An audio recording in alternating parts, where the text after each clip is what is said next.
In the last video, we did basic project and character setup, and in this video, we're going to create our first proper level using tile map layers. And we're going to do some adjustments to our movement to make sure that diagonal speed is handled properly.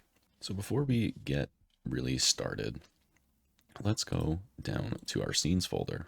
Let's create another folder. We're going to call it levels. We can drag our world level back into that folder. And then let's open up our world. So we can delete this sprite 2D. And let's rename this to test level.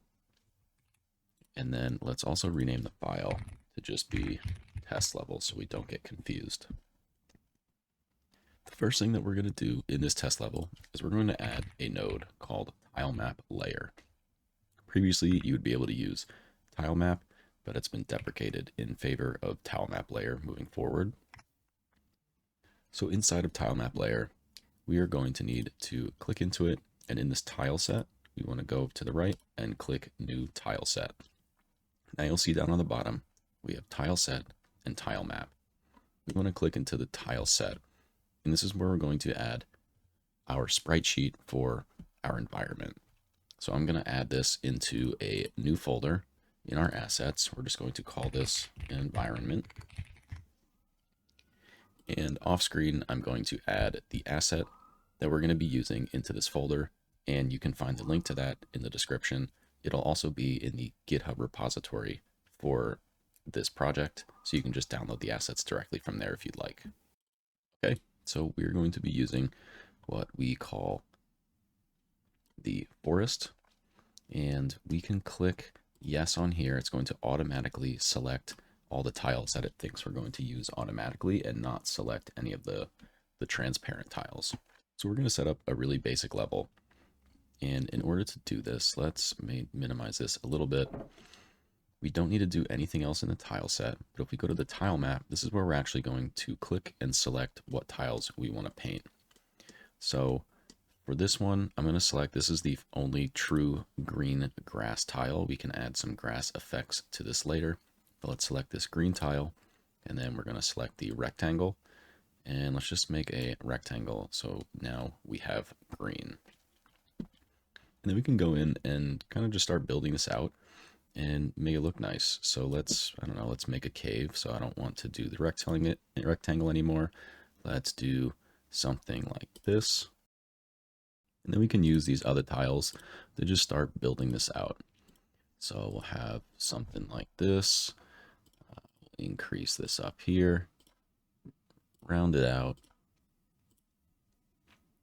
so that it goes all the way over. Let me zoom in a little bit. Okay. And then we can bring this down and round out like that. We probably want to do something about the top of this here. So we can just use this over here. We'll bring this up. We're going to round this out over here. We'll choose this one. And you can choose one of those. Now we have a nice little cave right here. So if we go and run this test scene, we will see this. It's not centered because, or it's not fully in the screen because some of it is outside of this box. We're going to fix that later with our player camera so that the camera is constantly following our player. But now let's see what happens when we bring our player into this scene. So we can go find our character scene. Let's drag it into here. Now we can play this and our guy can walk around, but you can just walk right on top of all of this stuff. And that's not what we want. So in order to fix this, we need to set up collisions inside of our tile map layer. I guess first of all, we can rename this tile map layer. We'll call it ground. Let's go back into our tile set. And we're going to need to be able to edit one of the properties in the paint properties. We need to access our physics property layers, but we don't have that right now. So over here in our inspector panel, we want to click this tile set. And in physics layers, we just want to hit add element. And we're going to set up this layer to be layer 1, we're just going to call ground, which I guess could also be walls. So if you want to call it walls or grounded walls, you can. We're going to turn off the collision mask. So the collision layer tells you what you are. So we're saying that if you're on layer 1, you are ground. And the collision mask is what it looks out for collisions for. So when we move forward, before we can properly do this, we're going to have to make sure that our player is also on the proper collision layer and collision mask. So we're going to make a separate layer for our player, and we want him to mask the ground because he's going to look out for collisions with our ground layer. So let's set up the paint properties for our ground. So we can now click this and go into our physics layer 0. So this here is what you're supposed to collide with. So as an example, on one of these far-reaching right walls, we would want the collision to be somewhat closer to where the black mark is of the actual wall. So we can just click and drag those over. If you want, you can turn on pixel snapping, which is this toggle grid snap. We'll do half pixel snap, so now it's a little bit crispier and it's not going to be, it's going to be less guesswork right now. And then you have to, after you do this, you actually have to click into it. And now you can see here that this is painted that blue. And so that's our collision layer. So we can actually go up, we'll click that the same there.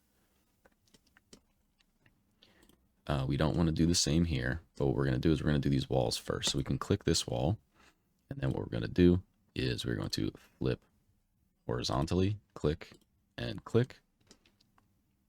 Now we'll go back down to this one, and we're going to flip horizontally just so we're back there, but we want to bring these up so that they're more in line with the black there. And now we have to remember to click this again. We can click it again here, and we want to go here. We should flip horizontally. That matches up nicely. You can do the same over here. And then now let's click this one, and we have to do the same thing. We have to adjust this. Okay, we can click. So now we have all of these proper collision layers set up. We're going to want to come back and do it for the cave entrance. But for now, let's just set this up and let's just play this. And now let's just see this, and let's go move our character. And we hit these walls, and now we can't go into them. We will be able to go in here because we didn't set those up.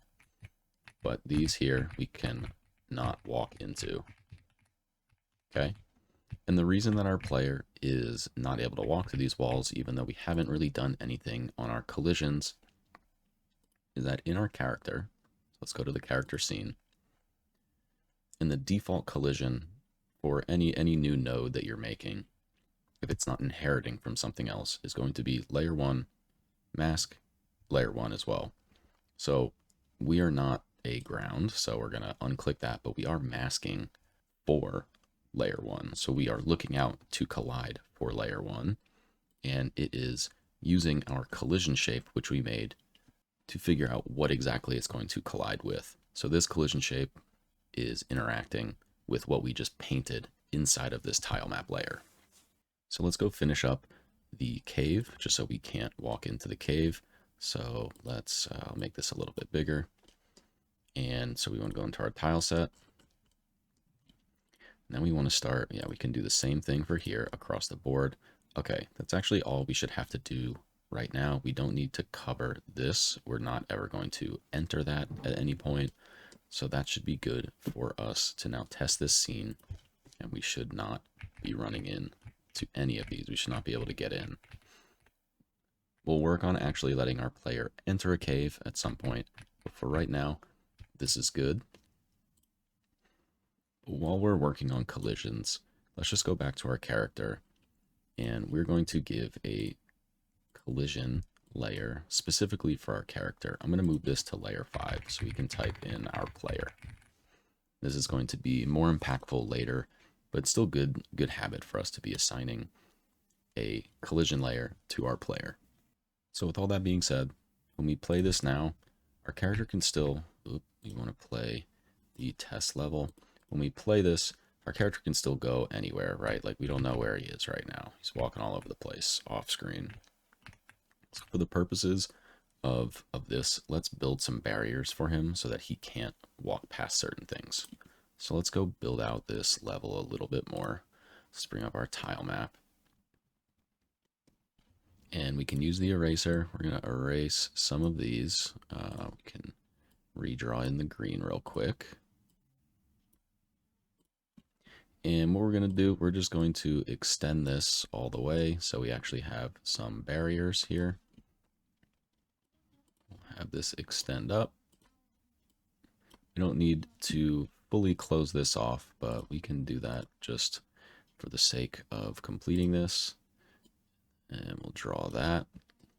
We'll come up with the rest of this tile map when we're building out the rest of the game. But now we at least have a visual barrier right now. We can still walk off to the left and right, but we can't go in here.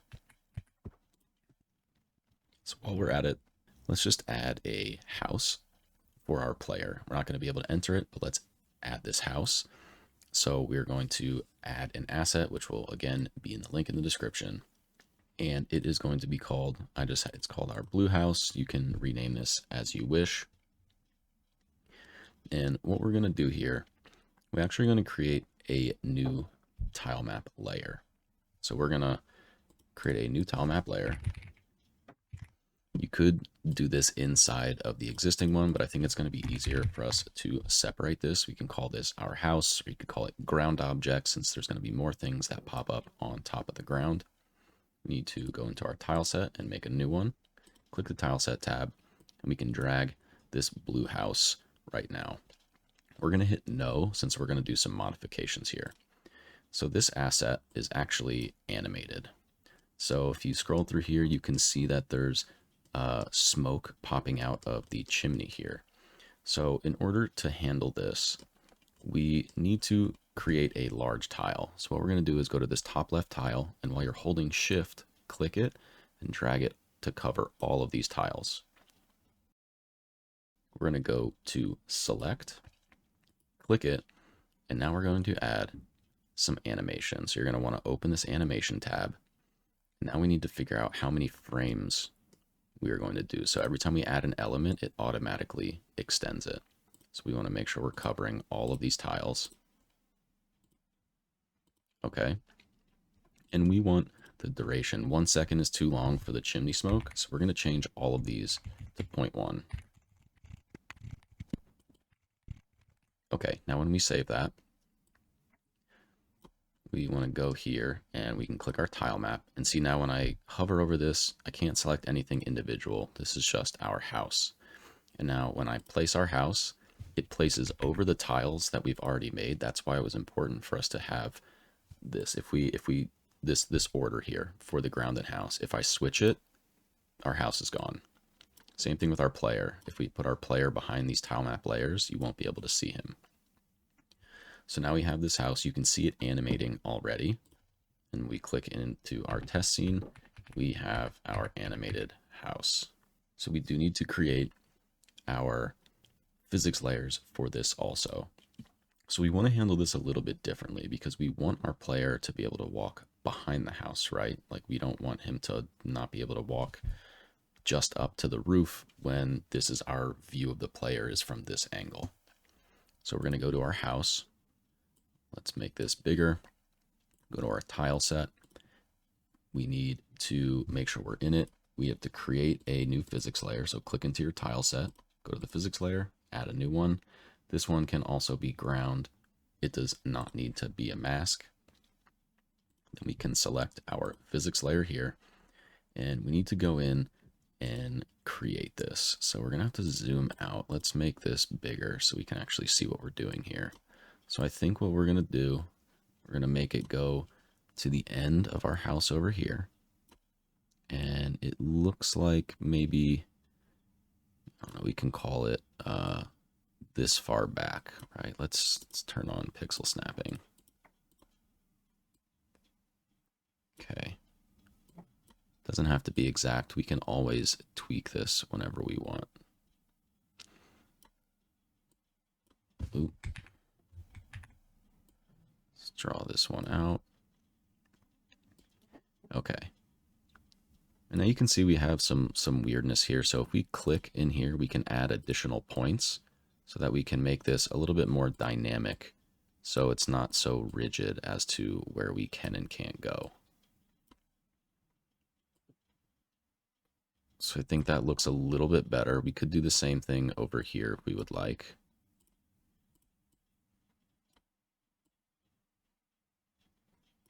Okay.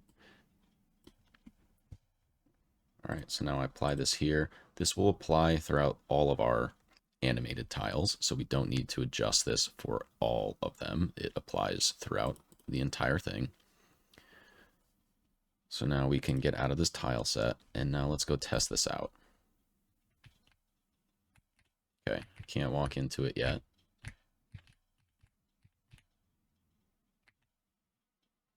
I might have made it too high based on where this wall is here.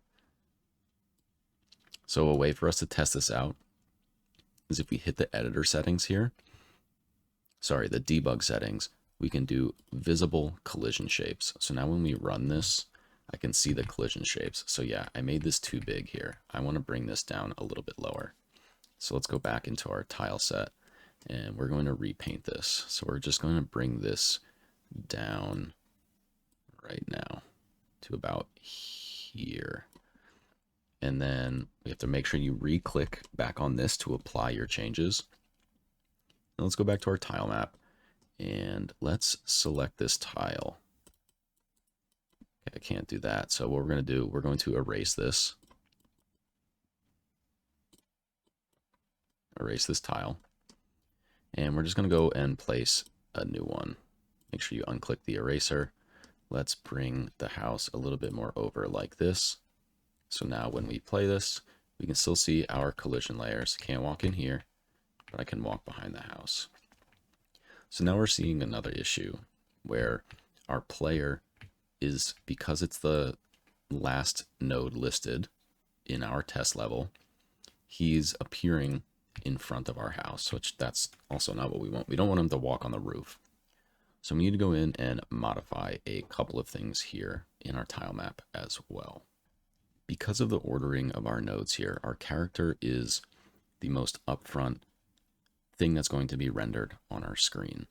So we need to update something called the Z index inside of the ordering. So if you click into our house tile map layer, you scroll down to this canvas item and ordering tab. We want to up the Z index for this.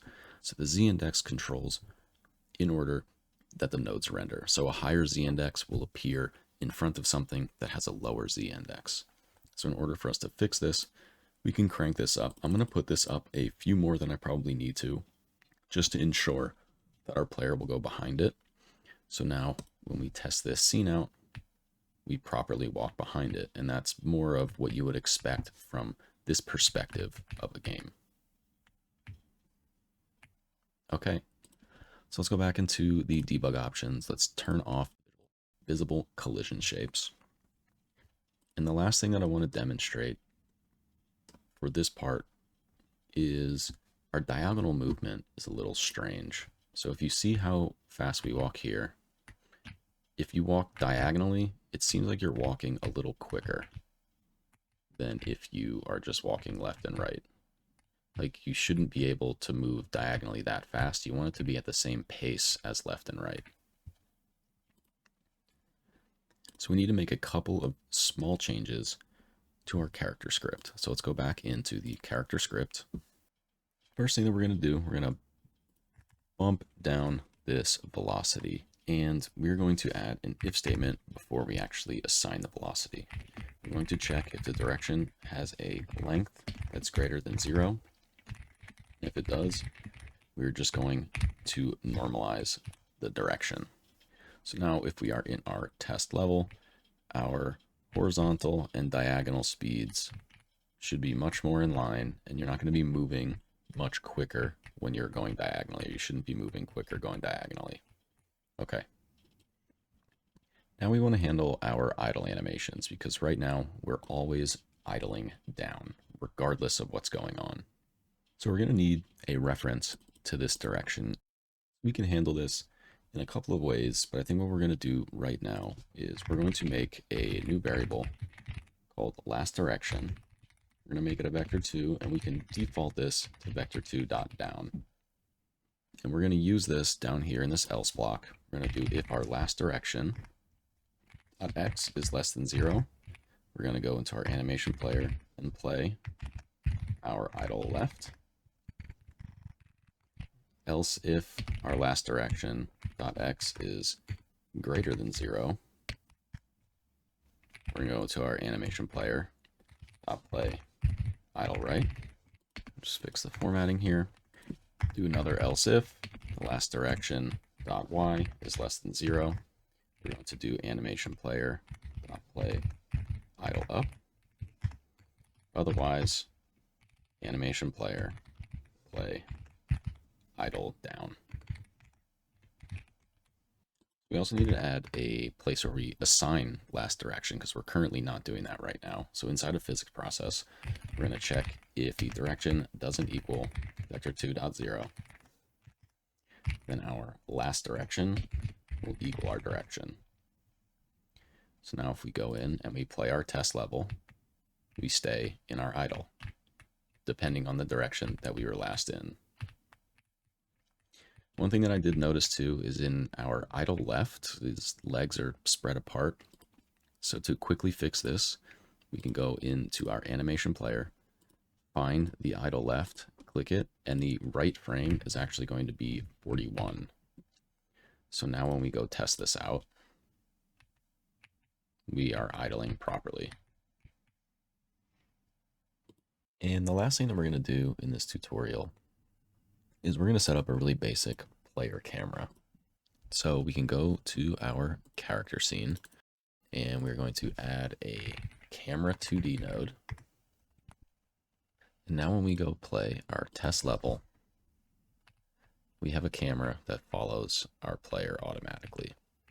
We're going to do more with this down the road where we're going to have camera bound so that if we don't have anything in our tile map, like over on the left, it will stop so we can't continue walking, or you won't see this gray default color background. But I think just adding this player camera for us right now just makes this look a lot better and will give us a little bit more freedom to build out some more of our levels in the future.